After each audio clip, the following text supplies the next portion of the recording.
ng bayan, maasahan anumang panahon.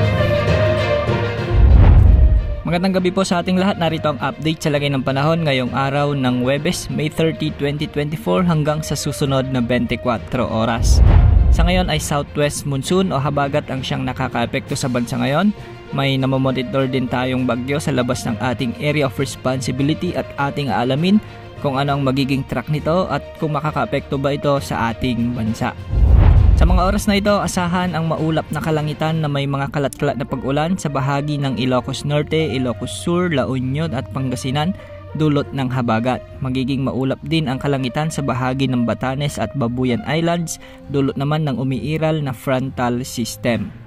Parehong panahon din ang posibleng maranasan sa bahagi ng mainland Cagayan, Isabela, Quirino, Nueva Vizcaya, Abra, Benguet, Mountain Province, Ifugao, Apayao, Kalinga at Aurora, sanhi naman ng mga localized thunderstorms. Sa Southern Luzon ay magiging maulap naman ang kalangitan na may pulupulong pag-ulan lalo na sa bahagi ng Bicol Region, Northern Samar, Oriental Mindoro, Marinduque kasama ang Romblon.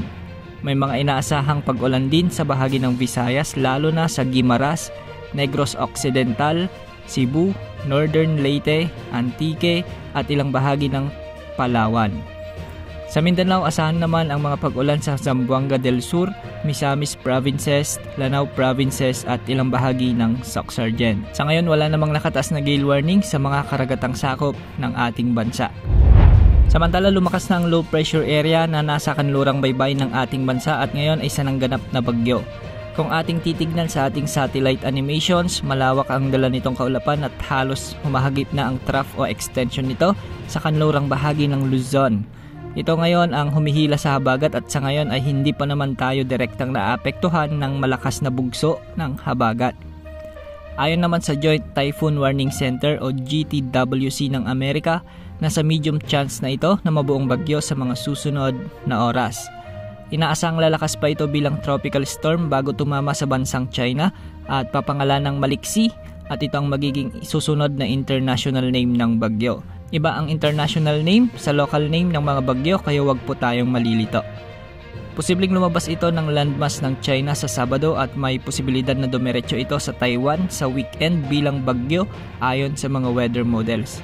Samantala kung sakali mang pumasok ito ng ating area of responsibility, ang susunod na ipapangalan sa bagyo sa ating bansa ay Butchoy. Posibleng humina ang epekto ng habagat dulot sa paglayo ng bagyong ito, ngunit posibleng bumalik muli sa weekend sa inasahang pag-U-turn o pagbalik ng bagyo pasilangan, papasok ng ating area of responsibility. Samantala ayon naman sa Pag-asa ay posible ang higit sa normal o above normal na pag-ulan simula Oktubre ngayong taon dahil sa pagkawala ng El Nino at ang nagbabanta namang La Nina sa bansa.